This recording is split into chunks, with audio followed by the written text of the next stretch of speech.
Hello guys, പത്രമാറ്റിൻ്റെ ഇന്നത്തെ episode റിവ്യൂയിലേക്ക് സ്വാഗതം. ഈ റിവ്യൂ ഇഷ്ടപ്പെടുകയാണെങ്കിൽ ഒന്ന് ലൈക്ക് ചെയ്ത് സബ്സ്ക്രൈബ് ചെയ്ത് സപ്പോർട്ട് ചെയ്യണേ. ആദർശിനോടും നയനയോടുമായിട്ട് അനി പറയുന്നുണ്ട്, ഞങ്ങൾക്ക് തമ്മിൽ ഒന്നിക്കാനായിട്ട് ഒരു അവസരം വന്നതായിരുന്നു. അത് എന്നെ സ്നേഹിക്കുന്നവർ തന്നെയാണ് അത് മുടക്കിയത്. എന്തായാലും ആദർശേട്ടന് സന്തോഷമല്ലേ? ആദർശേട്ടനും ഏട്ടത്തിയൊക്കെ സന്തോഷമായിട്ട് സമാധാനത്തോടു കൂടി ജീവിക്കുന്നു. എനിക്ക് പക്ഷേ സമാധാനവും ഇല്ല, സന്തോഷവും ഇല്ല. എൻ്റെ ജീവിതം ഇങ്ങനെ ആയിപ്പോയില്ലേ?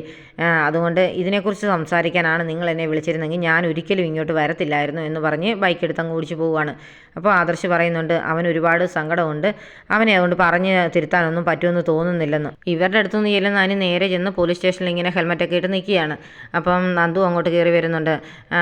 നമസ്കാരം മേഡം എന്നുടനെ അനി അങ്ങോട്ട് കയറുമെന്ന് പറയും. അപ്പം നന്ദു പറയും, ഹെൽമെറ്റ് മാറ്റടാന്ന്. നോക്കുമ്പോഴത്തേന് അനിയാണെന്നറിയുമ്പോഴത്തേന് ആകെ ഞെട്ടുന്നുണ്ട് നന്ദുവെ.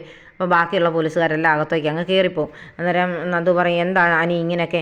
ഞാനിവിടെ ഒരു SI പോസ്റ്റിലിരിക്കുന്ന ആളല്ലേ, എന്നെ ഇങ്ങനെ അപമാനിക്കരുത്. എൻ്റെ ജൂനിയേഴ്സായിട്ടുള്ള ആൾക്കെല്ലാം എന്നോട് ഒരു ബഹുമാനവും പേടിയൊക്കെ ഉള്ളതാണ്, നീ ആയിട്ട് അത് കളയുമോ എന്നൊക്കെ ചോദിക്കും. നീ ഇനി ആരോടൊക്കെ എന്തൊക്കെ പരാതി പറഞ്ഞെന്ന് പറഞ്ഞാലും ഞാൻ നിന്നെ വിടുന്ന പ്രശ്നമില്ല, നിൻ്റെ പുറകെ തന്നെ ഞാൻ കാണുമെന്ന് പറയും. അപ്പോഴത്തേന് അനിയോട് മാക്സിമം പറഞ്ഞു നോക്കുന്നുണ്ട് നന്ദു, എൻ്റെ പുറകെ ഇങ്ങനെ നടക്കരുത്, എനിക്ക് റെപ്യൂട്ടഡ് ആയിട്ടുള്ള ഒരു ജോലിയുള്ളതാണ്, എനിക്കതൊക്കെ നോക്കണ്ടേ, നീ ഇങ്ങനെ ബാലിശമായിട്ട് ഓരോ കാര്യങ്ങളൊക്കെ ചെയ്യാതെ എന്നൊക്കെ പറയും. അപ്പോഴത്തേന് അനി പറയും, എനിക്കിനി അതൊന്നും കേൾക്കണ്ട, നീ മുത്തശ്ശനോടോ ഏട്ടനോടോ ആരോട് പറഞ്ഞെന്ന് പറഞ്ഞാലും ഞാൻ നിൻ്റെ കൂടെ തന്നെ കാണുമെന്ന് പറഞ്ഞിങ്ങനെ നിൽക്കുകയാണ്. നിനക്ക് വേണേൽ എൻ്റെ മേലിൽ ആക്ഷൻ എടുക്കാം, ലോക്കപ്പിലെടുത്തിട്ട് ഇടിക്കാം, അല്ലാതെ എന്ത് വേണേലും ചെയ്തോ, പക്ഷേ ഞാൻ നിന്നെ വിട്ടു പോകത്തില്ല കേട്ടോ എന്ന് പറഞ്ഞിങ്ങനെ നിൽക്കുമ്പോഴത്തേന് ദേഷ്യത്തോടു കൂടി തന്നെ അങ്ങ് നന്ദു അകത്തേക്ക് കയറിപ്പോവാണ്. നന്ദു കയറി ചെല്ലുമ്പോഴത്തേന് ബാക്കിയുള്ള പോലീസുകാരൊക്കെ നന്ദുവിനെ ഇങ്ങനെ നോക്കി നിൽക്കുന്നുണ്ട്. അപ്പം നന്ദു ഇവരെല്ലാം ഒന്ന് നോക്കിയിട്ട് അകത്തേക്ക് അങ്ങ് പോകും. അപ്പോൾ ആ കൂടെയുള്ള പോലീസുകാരൻ പറയുന്നുണ്ട്, എന്തോ ഒരു പ്രശ്നമുണ്ട്, അതെന്തായാലും ഞാനൊന്ന് ചോദിച്ചിട്ട് വരാമെന്ന് പറഞ്ഞ് നന്ദുവിൻ്റെ അടുത്ത് ചെന്ന് ചോദിക്കുന്നുണ്ട്. സാർ ആ പയ്യൻ്റെ അടുത്ത് എന്താ പറയേണ്ടത്? മറ്റുള്ളവർ ആട്ടി പായിക്കുന്ന പോലെ അതിനെ അങ്ങനെ പായിക്കാനും പറ്റുന്നില്ലല്ലോ എന്നൊക്കെ പറയും. താൻ എന്തിനാ ആവശ്യമില്ലാത്ത കാര്യങ്ങളൊക്കെ തിരക്കുന്നേ? താൻ അതൊന്നും ശ്രദ്ധിക്കേണ്ട, തനിക്ക് ഒത്തിരി ജോലിയൊക്കെ ചെയ്യാനില്ലേ? താൻ പോയി തൻ്റെ ജോലിയൊക്കെ നോക്കാൻ പറയും, ഞാൻ ഈ കാര്യങ്ങളൊക്കെ ശ്രദ്ധിച്ചോളാം എന്ന് പറയുന്നുണ്ട്. അപ്പോൾ തന്നെ പോലീസുകാരൻ എന്നാൽ ശരിയെന്ന് പറഞ്ഞ് അങ്ങ് ഇറങ്ങി പോവാണ്. അനി നടന്ന കാര്യങ്ങളെല്ലാം കൂട്ടുകാരോട് പറയുന്നുണ്ട്. അപ്പം കൂട്ടുകാർ പറയും, എടാ എന്തൊക്കെ സംഭവിച്ചെന്ന് പറഞ്ഞാലും നീ അവളെ വിടരുത്, ഇനി ഒരിക്കൽ നിനക്ക് അവളെ നഷ്ടപ്പെടാൻ ഇടവരുത്തരുത്, നിനക്ക് വേണ്ടി മരിക്കാൻ വരെ റെഡിയായവളാണ് അവൾ, അതുപോലെ അവൾ നിന്നെ സ്നേഹിക്കുന്നുണ്ടടാ. ഞങ്ങൾ അവളുടെ കൂടെ പഠിച്ചവരാ, അവളുടെ സ്മാർട്ട്നെസ് കണ്ട് ഒരുപാട് പേര് അവളുടെ പുറകെ നടന്നു, അവർക്ക് ആർക്കും മുമ്പിൽ അവൾ തല കുനിച്ചിട്ടില്ല, പക്ഷെ നിൻ്റെ മുമ്പിലാണ് അവൾ കീഴടങ്ങിയത്. അപ്പം അവൾ അതുപോലെ നിന്നെ സ്നേഹിക്കുന്നുണ്ട്, അതുകൊണ്ട് അവളുടെ മനസ്സിൽ നിന്ന് നീ ഒരിക്കലും ആയത്തുമില്ല, അത് അവളുടെ മനസ്സിൽ കാണുകയും ചെയ്യും. ഇനി ഒരു ചാൻസ് ഉണ്ടാകണമെന്നില്ലല്ലോ, അതുകൊണ്ട് നീ അവളുടെ പുറകെ തന്നെ വേണം. പിന്നെ അനാമിക എന്തായാലും നിൻ്റെ ജീവിതത്തിൽ നിന്ന് അങ്ങ് പോവും താമസിയാതെ, ആ സ്ഥാനത്തേക്ക് നന്ദു വന്നിരിക്കണം, അതുകൊണ്ട് നീ അവളുടെ പുറകെ തന്നെ നടന്നോളാൻ പറയുകയാണ് നീയോട് കൂട്ടുകാർ. ഈ സമയം നന്ദു സ്റ്റേഷനിലെ പോലീസുകാരെ വിട്ട് വേണുവിൻ്റെ എല്ലാ കോൾ ഹിസ്റ്ററി എടുക്കുകയാണ്. അദ്ദേഹം കൊണ്ട് കൊടുത്തിട്ട് പറയുന്നുണ്ട്, സാർ ഇയാളൊരു ഫ്രോഡാണെന്ന് തോന്നുന്നല്ലോ എന്നൊക്കെ. ഫ്രോഡൊക്കെ ആണോ ഇല്ലയോ എന്നുള്ള കാര്യം ഈ കോൾ ഹിസ്റ്ററി നോക്കുമ്പോൾ അറിയാം, അതുകൊണ്ട് ഞാനിതൊന്ന് ചെക്ക് ചെയ്യട്ടെ എന്ന് പറയും. നേരത്തെ ഒരു കേസുമായിട്ട് ഇവരല്ലേ ഇവിടെ വന്നിരുന്നെന്ന് ചോദിക്കും. അന്ന് തന്നെ അവർ കേസും പിൻവലിച്ച് പോയില്ലേ, എന്തായാലും അവരുടെ കാര്യങ്ങളൊക്കെ ഞാനിതൊന്ന് ചെക്ക് ചെയ്തിട്ട് തന്നെ വിളിച്ച് പറയാം എന്ന് പറഞ്ഞ് നന്ദു ഇങ്ങനെ ആ കോൾ ഹിസ്റ്ററിയൊക്കെ നോക്കിയിരിക്കുന്നത് കാണിക്കുകയാണ്. പിന്നീട് കാണിക്കുന്നത് ഷൺമുഖൻ എന്ന ആ പലിശക്കാരൻ്റെ അടുത്തേക്ക് നന്ദുവും ബാക്കിയുള്ള പോലീസുകാരോട് കയറി ചെല്ലുന്നതാണ്. സാർ എന്താ ഇവിടെ എന്നൊക്കെ ചോദിക്കുന്നുണ്ട് ഷൺമുഖൻ. എന്നോട് എനിക്കൊന്ന് സംസാരിക്കണം, അതുകൊണ്ട് താൻ എൻ്റെ കൂടെ സ്റ്റേഷൻ വരെ ഒന്ന് വരണമെന്ന് പറയും. സാർ നേരത്തെ പറഞ്ഞിരുന്നെങ്കിൽ ഞാൻ അങ്ങോട്ട് വന്നേനുമല്ലോ, എന്നെ ഒന്ന് വിളിച്ചാൽ പോരായിരുന്നു എന്നൊക്കെ ചോദിക്കും. അങ്ങനെ പറയാനുള്ള കാര്യമല്ലായിരുന്നു, തന്നെ ഇവിടെ വന്ന് കൊണ്ടുപോകണമെന്നായിരുന്നു എൻ്റെ ആഗ്രഹം, അതുകൊണ്ട് തന്നെയാണ് ഞാൻ വന്നതെന്നൊക്കെ പറയുന്നുണ്ട്. അത് ഞാൻ എൻ്റെ വണ്ടിയെ വന്നോളാന്ന് പറയും. അതൊന്നും പറ്റത്തില്ല, തന്നെ പോലുള്ളവർ പോലീസ് വണ്ടി തന്നെ വന്നാൽ മതി, കയറിക്കോ വണ്ടിക്കകത്തെന്ന് പറയുന്നുണ്ട്. അല്ല പുതിയ SI ആണോ എന്നൊക്കെ ചോദിക്കും. അതെ, പുതിയതൊന്നും പഴയതൊന്നും നോക്കണ്ട, കയറിക്കോളാൻ പറയും. സ്റ്റേഷനിൽ ചെന്നിട്ട് നന്ദു ഷൺമുഖനെ കസേരയിൽ ഇരുത്തി തന്നെയാണ് ചോദ്യം ചോദിക്കുന്നത്. എന്നിട്ട് പറയുന്നുണ്ട്, ലോക്കപ്പിലിട്ട് ക്വസ്റ്റ്യൻ ചെയ്യാൻ എനിക്ക് അറിയത്തില്ലാഞ്ഞിട്ടല്ല, പക്ഷേ താൻ എല്ലാ സത്യങ്ങളും താൻ പറയുമെന്ന് എനിക്ക് ഉറപ്പുള്ളതുകൊണ്ട് മാത്രമാണ് ഞാൻ ഇവിടെ ഇരുത്തിയിരിക്കുന്നത്. താൻ ഒരുപാട് രൂപയൊക്കെ എന്നെ പലിശയ്ക്ക് വേണുവിന് കൊടുത്തിട്ടുണ്ടോ എന്ന് ചോദിക്കും. അതെ, ഒരുപാട് കൊടുത്തിട്ടുണ്ടെന്ന് പറയും. അതൊക്കെ തിരിച്ചു കിട്ടിയോന്ന് പറയും. ഇല്ല, ഇനിയും ഒരുപാട് കിട്ടാനുണ്ടെന്ന് പറയും. ഒരു മാല തനിക്ക് അയാൾ തന്നില്ലായിരുന്നോ എന്ന് ചോദിക്കും. അത് എൻ്റെ പലിശ ഇനത്തിൽ ഞാൻ മേടിച്ചതാണെന്ന് പറയും. അതെന്ത് ചെയ്യുന്നു ചോദിക്കും. പറയും എൻ്റെ ലോക്കറിലുണ്ടെന്ന് പറയുന്നുണ്ട്. എന്നാൽ അതേ ഒരു മോഷണ മുതലാന്ന് പറയും. മോഷണ മുതലോ? അത് മരുമോൻ്റെ വീട്ടിൽ നിന്ന് ഇങ്ങനെ ഗിഫ്റ്റായിട്ട് കിട്ടിയതാണെന്ന് പറയും. പക്ഷേ അതിപ്പോഴേ അവിടുന്ന് മോഷ്ടിക്കപ്പെട്ടു എന്നൊരു പരാതി കിട്ടിയിട്ടുണ്ട്. അതുകൊണ്ട് താൻ ആ മോഷണം മുതലായതുകൊണ്ട് അതിൻ്റെ ഏൽപ്പിക്കണം, ഒരു കോൺസ്റ്റബിളിനെ ഞാൻ അങ്ങോട്ട് പറഞ്ഞു വിടാമെന്ന് പറയും. അതിനെന്താ സാർ, വിട്ടേക്കാൻ പറയും.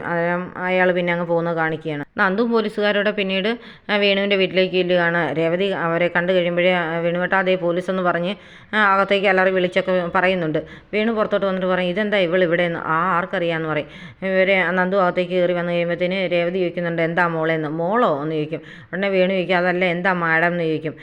തന്നെ പോലുള്ളവരെ വിളിച്ചുകൊണ്ട് പോകാനായിട്ടേ പോലീസ് വണ്ടിയായിട്ട് വന്നല്ലേ പറ്റത്തുള്ളൂ എന്ന് ചോദിക്കും. ഏത് കേസാണ് എന്താണെന്നൊക്കെ ചോദിക്കുന്നുണ്ട്.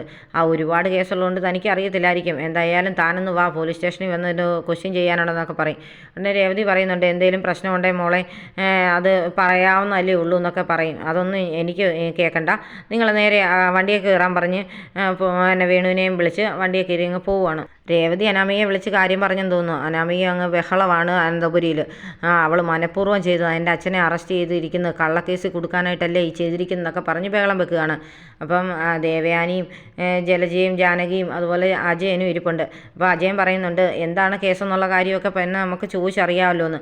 അത് ഒരു കാര്യവും കാണുകയില്ല, അവൾ മനഃപൂർവ്വം എൻ്റെ മോളുടെ അച്ഛനെ ഇങ്ങനെ ദ്രോഹിക്കുന്നതായിരിക്കും എന്നൊക്കെയാണ് ജാനകി പറയുന്നത്. മോളുടെ അച്ഛൻ്റെ ഭാഗത്ത് എന്തെങ്കിലും തെറ്റുണ്ടോ ഇല്ലയോ എന്നുള്ളത് അന്വേഷിച്ചാലല്ലേ അറിയത്തുള്ളൂ എന്ന് ദേവയാനി പറയും. അത് കേൾക്കുമ്പോഴത്തേന് ദേഷ്യം കേട്ടിട്ട് അനാമിക പറയുന്നുണ്ട്, ഒരു കാര്യവുമില്ല, മനഃപൂർവ്വം എൻ്റെ അച്ഛനെയും അമ്മയും ഇവൾ ദ്രോഹിക്കുന്ന. ഇന്നാൾ കുറേ ഗുണ്ടകളുമായിട്ട് കയറി എൻ്റെ അച്ഛനെയും അമ്മയും തല്ലി, ഇപ്പം ഇതേ കേസുമായിട്ട് വന്നിരിക്കുന്നു.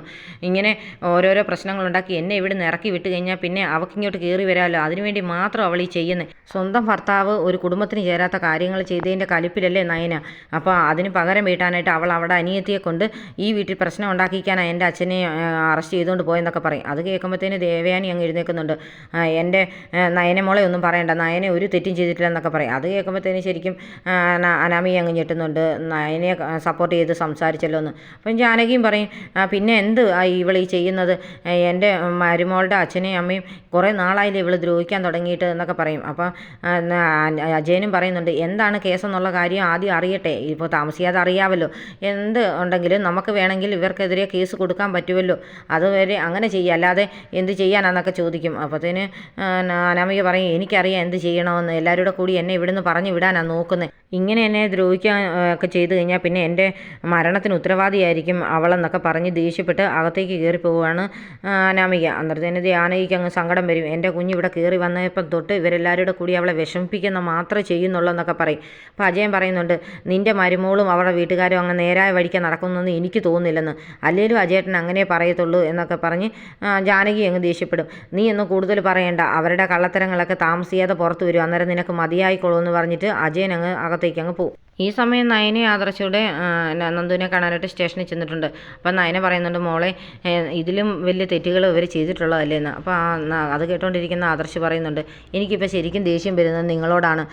നിങ്ങൾ കാരണമല്ലേ എൻ്റെ അനി ഇത്രയും വിഷമിക്കാനിടയിൽ വന്നത്. ഒരിക്കലും അനന്തപുരി തറവാട്ടിലേക്ക് കയറി വരാൻ പാടില്ലാത്തവളായിരുന്നു അനാമികയും അവരുടെ കുടുംബവും. അത് നിങ്ങൾ കാരണമാണ് ഇപ്പോൾ അവൾ കയറി വന്നിരിക്കുന്നത്. അതുകൊണ്ട് വിഷമിക്കുന്നത് മുഴുവൻ എൻ്റെ അനിയനല്ലേ, എന്നേക്കാൾ ഞാൻ അവനെ സ്നേഹിക്കുന്നുള്ളതാണെന്നൊക്കെ പറയും. അപ്പോഴത്തേന് സങ്കടമുണ്ട് നയനയ്ക്ക്, ഇനി അതിനെക്കുറിച്ചൊന്നും പറയണ്ട എന്നൊക്കെ നയന പറയും. എന്നാലും ഞാൻ എൻ്റെ സന്തോഷത്തേക്കാൾ കൂടുതൽ ആഗ്രഹിക്കുന്നത് അനിയുടെ സന്തോഷമാണ്. പക്ഷേ അവനിപ്പോൾ എന്നും കരഞ്ഞുകൊണ്ടിരിക്കുന്നത് എനിക്ക് കാണാൻ പറ്റുന്നതെന്നൊക്കെ സങ്കടത്തോടെ ആദർശ് ഇങ്ങനെ പറയുകയാണ്. അത് കേൾക്കുമ്പോഴത്തേന് നന്ദുവിന് അങ്ങ് സങ്കടം വരുന്നുണ്ട് കേട്ടോ. അപ്പോൾ നന്ദുവിൻ്റെ ഈ സങ്കടമുള്ള മുഖം കാണിച്ചുകൊണ്ടാണ് ഇന്നത്തെ എപ്പിസോഡ് അവസാനിക്കുന്നത്.